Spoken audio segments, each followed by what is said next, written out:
with eyes protected by green spectacles, Dorothy and her friends were at first dazzled by the brilliancy of the wonderful city. The streets were lined with beautiful houses, all built of green marble and studded everywhere with sparkling emeralds. They walked over a pavement of the same green marble, and where the blocks were joined together were rows of emeralds set closely and glittering in brightness of the sun. The window panes of green glass, even the sky above the city had a green glint, and the rays of the sun were green. There were many people, men, women and children walking about, and these were all dressed in green clothes and had greenish skins. They looked at Dorothy and her strangely assorted company with wondering eyes, and the children all ran away and hid behind their mothers when they saw the lion. But no one spoke to them. Many shops stood in the street, and Dorothy saw that everything in them was green. Green candy and green popcorn were offered for sale, as well as green shoes, green hats, green clothes of all sorts. At one place, a man was selling green lemonade, and when the children bought it, Dorothy could see that they had paid with green pennies. There seemed to be no horses or animals of any kind. The men carried things around in little green carts which were pushed before them. Everyone seemed happy and content and prosperous. The guardian of the gates led them through the streets until they came to a big building exactly in the middle of the city, which was the palace of Oz, the Great Wizard. There was a soldier before the door, dressed in a green uniform, wearing a long green beard. "Here are the strangers," said the guardian of the gates to him, "and they demand to see the Great Wizard." "Step inside," answered the soldier, "and I will carry your message to him." So they passed through the palace gates and were led into a big room with green carpet and lovely green furniture set with emeralds. The soldier made them all wipe their feet upon a green mat before entering this room, and when they were seated he said politely, "Please make yourselves comfortable while I go to the door of the throne room and tell Oz you're here." They had to wait a long time before the soldier returned. When at last he came back, Dorothy asked, "Have you seen Oz?" "Oh no," returned the soldier. "I've never seen him, but I've spoke to him. As he sat behind a screen, and I gave him your message. He said he will grant you an audience if you desire, but each one of you must enter his presence alone, and he will admit one each day. Therefore, as you must remain in the palace for several days, I will have you shown to rooms where you may rest in comfort after your journey." "Thank you," replied the girl. "That's very kind of Oz." The soldier now blew upon a green whistle, and at once a young girl, dressed in a pretty green silk gown, entered the room. She had lovely green hair and green eyes. She bowed low before Dorothy as she said, "Follow me and I will show you your room." So Dorothy said goodbye to all of her friends except Toto, and taking the dog in her arms, followed the green girl through 7 passages and up 3 flights of stairs until they came to a room at the front of the palace. It was the sweetest little room in the world, with a soft, comfortable bed that had sheets of green silk and green velvet counterpane. There was a tiny fountain in the middle of the room that shot a spray of green perfume into the air to fall back into a beautifully carved green marble basin. Beautiful green flowers stood in the windows, and there was a shelf with a row of little green books. When Dorothy had time to open these books, she found them full of queer green pictures that made her laugh. They were so funny. In a wardrobe were many green dresses made of silk and satin and velvet, and all of them fitted Dorothy exactly. "Make yourself at home," said the green girl, "and if you wish for anything, ring the bell. Oz will send for you tomorrow morning." She left Dorothy alone and went back to the others. These she also led to rooms, and each one of them found himself lodged in a very pleasant part of the palace. Of course, this politeness was wasted on Scarecrow, for when he found himself alone in his room, he stood stupidly in one spot, just within the doorway, to wait till morning. It would not rest him to lie down, and he could not close his eyes, so he remained all night staring at a little spider which was weaving its web in a corner of the room, just as if it were not one of the most wonderful rooms in the world. The Tin Woodman lay down on his bed from the force of habit, for he remembered when he was made of flesh. But not being able to sleep, he passed the night moving his joints up and down to make sure they kept in good working order. The lion would have preferred a bed of dry leaves in the forest, and did not like being shut up in a room.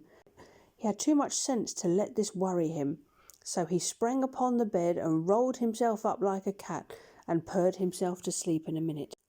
The next morning after breakfast, the Green Maiden came to fetch Dorothy, and she dressed her in one of the prettiest gowns made of green brocade satin.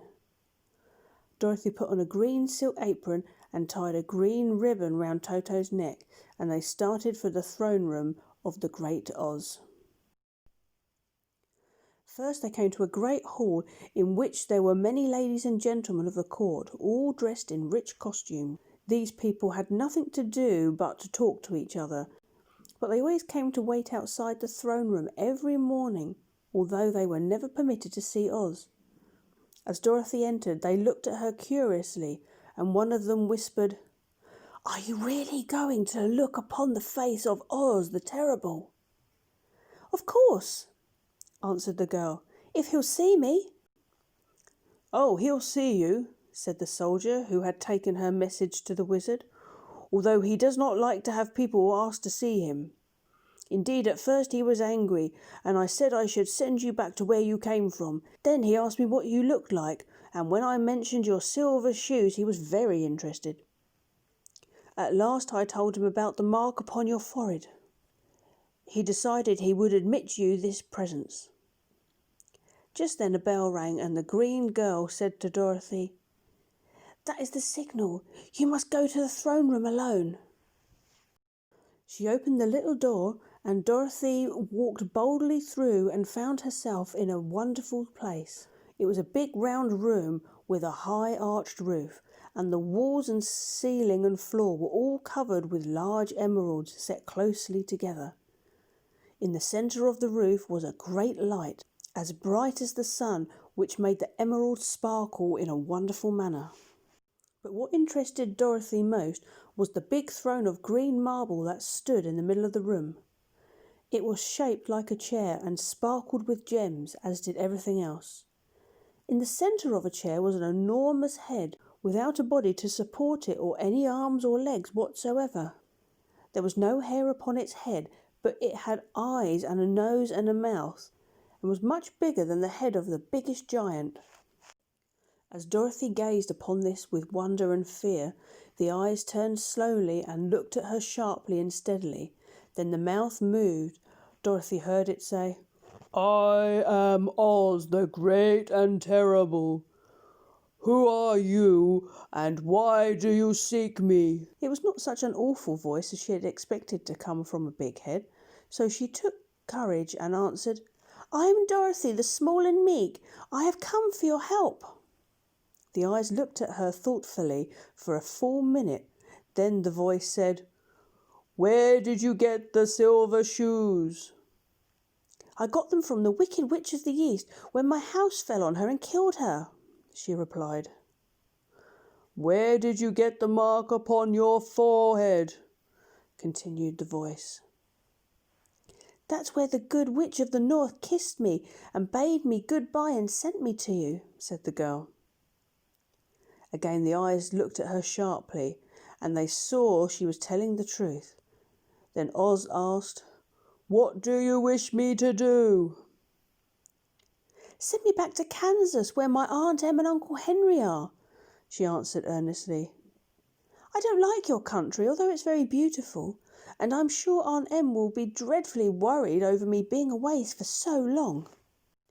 The eyes winked 3 times, and then they turned up to the ceiling and down to the floor and rolled round so queerly that they seemed to see every part of the room, and at last they looked at Dorothy again. "Why should I do this for you?" asked Oz. "Because you're strong and I am weak. Because you're a great wizard and I'm only a little girl." "But you are strong enough to kill the Wicked Witch of the East," answered Oz. "That just happened," returned Dorothy simply. "I couldn't help it." "Well," said the head, "I will give you my answer. You have no right to expect me to send you back to Kansas unless you do something for me in return. In this country, everyone must pay for everything he gets. If you wish me to use my magic power to send you home again, you must do something for me first. Help me, and I will help you." "What must I do?" asked the girl. "Kill the Wicked Witch of the East," answered Oz. "But I can't!" exclaimed Dorothy with great surprise. "You killed the Witch of the East, and you wear the silver shoes which bear a powerful charm. There is now but one Wicked Witch left in all of this land, and when you tell me she is dead, I will send you back to Kansas, but not before." The little girl began to weep. She was so much disappointed, and the eyes winked again and looked upon her anxiously, as if the great Oz felt that she could help him if she could. "I never killed anything willingly," she sobbed. "Even if I wanted to, how could I kill a wicked witch? If you, who are the great and terrible, cannot kill her yourself, how do you expect me to?" "I do not know," said the head, "but that is my answer, and until the Wicked Witch dies, you will not see your uncle and aunt again. Remember that the witch is wicked, tremendously wicked, and ought to be killed. Now go, and do not ask to see me again until you have done your task." Sorrowfully, Dorothy left the throne room and went back to the Lion, the Scarecrow, and the Tin Woodsman, who were waiting to hear what Oz had to say to her. "There's no hope for me," she said sadly, "for Oz will not send me home until I have killed the Wicked Witch of the West, and that I can never do." Her friends were sorry, but could do nothing to help her. So Dorothy went to her own room and lay down on the bed and cried herself to sleep. The next morning the soldier with the green whiskers came to the Scarecrow and said, "Come with me, for Oz has sent for you." So the Scarecrow followed him and was admitted to the great throne room, where he saw, sitting in an emerald green throne, the most lovely lady. She was dressed in green silk gauze and wore upon her flowing green locks a crown of jewels. Growing from her shoulders were wings, gorgeous in colour and so light that they fluttered if the slightest breath of air reached them. When the Scarecrow had bowed as prettily as the straw stuffing would let him before this beautiful creature, she looked upon him sweetly and said, "I am Oz, the great and terrible. Who are you and why do you seek me?" The Scarecrow, who had expected to see the great head that Dorothy had told him of, was much astonished, but he answered her bravely, "I'm only a scarecrow stuffed with straw. Therefore I have no brains, and I come to you praying that you'll be able to put brains in my head instead of straw, so that I may become as much as a man as any other of your dominions." "Why should I do this for you?" asked the lady. "Because you are wise and powerful, and no one else can help me," answered the Scarecrow. "I never grant favours without some return," said Oz. "But this much I will promise. If you kill for me the Wicked Witch of the West, I will bestow upon you a great many brains, and such good brains that you will be the wisest man in the land of Oz." "I thought you asked Dorothy to kill the witch," said the Scarecrow in surprise. "So I did. I don't care who kills her, but until she is dead, I will not grant your wish. Now go, and do not seek me until you have earned the brains. Now go, and do not seek me again until you have earned the brains you so greatly desire." The Scarecrow went sorrowfully back to his friends and told them of what Oz had said, and Dorothy was surprised to find that the Great Wizard was not a head as she had seen him, but a lovely lady. "All the same," said the Scarecrow, "she needs to have a heart as much as the Tin Woodsman." On the next morning the soldier with the green whiskers came to the Tin Woodsman and said, "Oz has sent for you, follow me." So the Tin Woodman followed him and came to the great throne room. He did not know whether he would find Oz a lovely lady or a head, but he hoped it would be a lovely lady. "For," he said to himself, "if it is the head, I am sure I will not give... If it is the head, I am sure I will not be given a heart, since a head has no heart of its own and therefore cannot feel for me. But if it is the lovely lady, I shall beg hard for a heart, for all ladies are themselves said to be kindly-hearted." But when the Woodsman entered the great throne room, he saw neither a head nor a lady, for Oz had taken the shape of the most terrible beast. It was nearly as big as an elephant, and the green throne seemed hardly strong enough to hold its weight. The beast had the head of that of a rhinoceros, only there were 5 eyes in its face. There were 5 long arms growing out of its body, and it also had 5 long slim legs. Thick woolly hair covered every part of it, and a more dreadful-looking monster could not be imagined. It was fortunate that the Tin Man had no heart at the moment, for it would have beat loud and fast from the terror. Being only tin, the Woodman was not afraid at all, although he was much disappointed. "I am the great and terrible Oz," spoke the beast, in a voice that was one big great roar. "Who are you, and why do you seek me?" "I am the Woodsman, and I am made of tin. Therefore I have no heart and cannot love. I pray that you will be able to give me a heart, that I may be as other men are." "Why should I do this?" demanded the beast.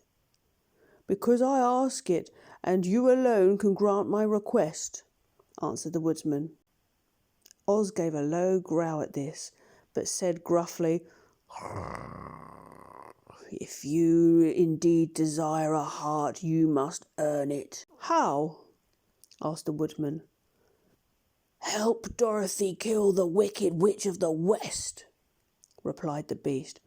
"When she is dead, come to me, and then I will give you the biggest and kindest, most loving heart of all the land." So the Tin Woodman was forced to return sorrowfully to his friends and tell them of the terrible beast he had seen. They all wondered greatly at the many forms the great Oz could take upon himself. And the Lion said, "If he's a great beast when I go and see him, I shall roar my loudest and so frighten him that he will grant all I ask. And if he's a lovely lady, I shall pretend to spring upon her so I can compel her to do my bidding. And if he's a great head, it will be at my mercy, for I will roll his head about the room until he promises to give me my desire. So be of good cheer, my friends, for all will be well." The next morning the soldier with the green whiskers led the Lion to the great throne room and bade him enter the presence of Oz. The Lion at once passed through the door and, glancing around, saw to his surprise that before the throne was a small ball of fire, so fierce and glowing that he could scarcely bear to gaze upon it. His first thought was that Oz had by accident caught on fire and was burning up. But when he tried to go nearer, the heat was so intense that it singed his whiskers, and he crept back trembling to the spot near the door. Then, in a low, quiet voice, came the ball of fire, and these were its spoken words: "I am Oz, the great and terrible. Who are you, and why do you seek me?" And the Lion answered, "I'm the Cowardly Lion. I'm afraid of everything, and I came to you to beg you to give me courage, so that in reality that I may become the King of Beasts, as men call me." "Why should I give you courage?" demanded Oz. "Because of all wizards you're the greatest, and alone you have the power to grant my request." answered the lion. The ball of fire burned fiercely for a time, and the voice said, "Bring me proof that the wicked witch is dead, and that moment I will give you courage. But as long as the witch lives, you must remain a coward." The lion was angry at this speech, but couldn't say anything in reply, and while he stood silently gazing at the ball of fire, it became so furiously hot that he turned tail and ran from the room. He was glad to find his friends waiting for them, and he told them of his terrible interview with the wizard. "What shall we do now?" asked Dorothy sadly. "There's one thing we can do," returned the lion, "and that is to go to the land of the Winkies, seek out the wicked witch and destroy her." "But suppose we can't?" said the girl. "Then I will never have courage," declared the lion. "And I shall never have brains," added the Scarecrow. "And I shall never have a heart," said the Tin Woodman. "And I shall never see Aunt Em and Uncle Henry," said Dorothy, beginning to cry. "Be careful," cried the green girl. "The tears will fall on your green silk gown and spoil it." So Dorothy dried her eyes and said, "But I suppose we must try it. But I am sure I will not want to kill anybody, even to see Aunt Em again." "I will go with you, but I'm too much of a coward to kill the witch," said the lion. "I'll go with you," declared the Scarecrow, "but I shall not be much help to you. I'm a fool." "I haven't the heart to harm even a witch," remarked the Tin Woodman, "but if you go, I certainly shall go with you." Therefore it was decided to start upon their journey the next morning, and the woodsman sharpened his axe on a green grindstone and had all his joints properly oiled. The Scarecrow stuffed himself with fresh straw, and Dorothy put new paint on his eyes that he might see better. The green girl, who was very kind to them, filled Dorothy's basket with good things to eat and fastened the little bell round Toto's neck with green ribbon.